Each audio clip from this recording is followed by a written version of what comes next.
नमस्कार। आज के इस एपिसोड में आप सभी का स्वागत है।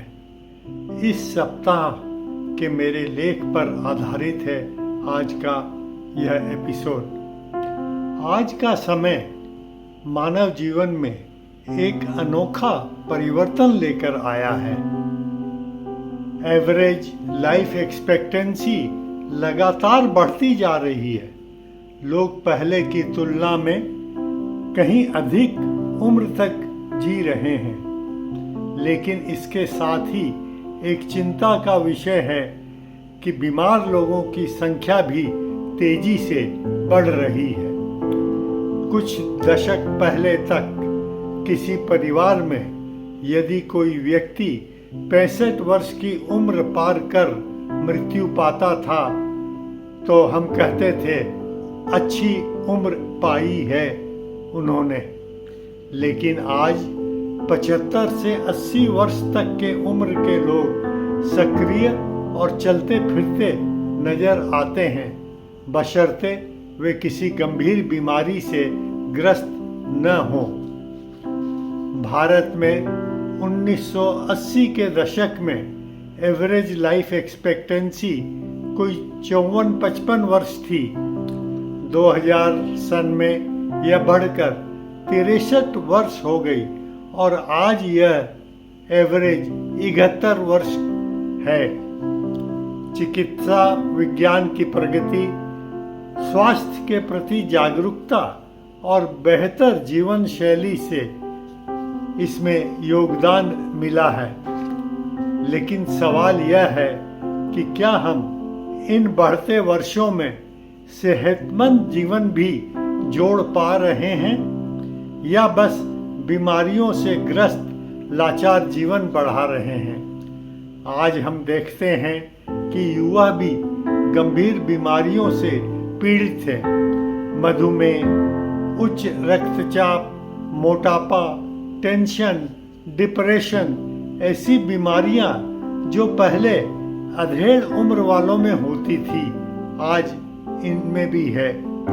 अनियमित खान पान, व्यायाम की कमी, तनावपूर्ण जीवन शैली और प्रदूषण ने इस स्थिति को और भयावह बना दिया है।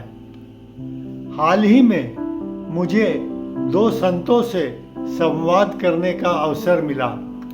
दोनों ने हमारे शास्त्रों का उल्लेख करते हुए कहा कि मनुष्य को 100 वर्ष तक जीने की कामना करनी चाहिए, लेकिन उसके लिए संयमित, अनुशासित और संतुलित जीवन जरूरी है।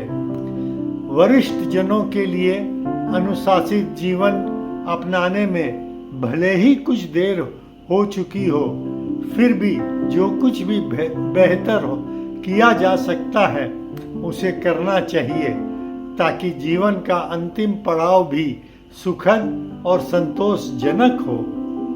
दीर्घायु होना तो वरदान है, लेकिन स्वस्थ दीर्घायु होना उससे भी बड़ा आशीर्वाद है।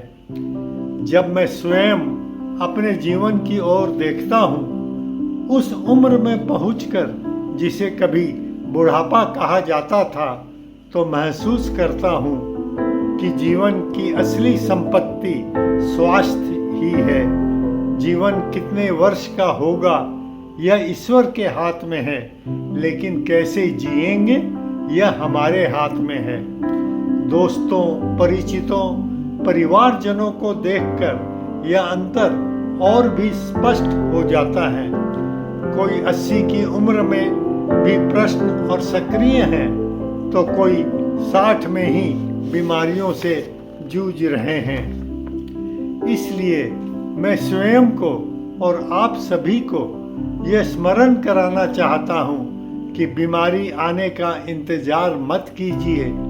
आज से ही स्वास्थ्य को अपना पहला लक्ष्य बनाइए। उम्र चाहे जो भी हो, अभी से शरीर, मन और आत्मा को देखना आरंभ कर दीजिए। ऐसे संबंध बनाइए जो आपको सकारात्मक ऊर्जा दे।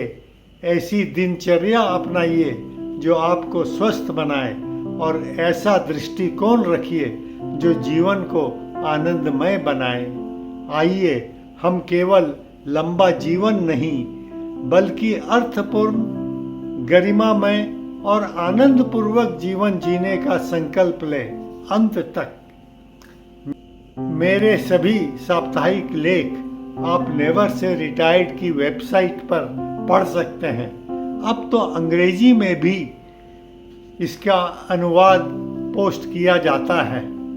हमारे YouTube चैनल को सब्सक्राइब जरूर करें और अपने मित्रों से भी आग्रह करें इससे जुड़ने के लिए।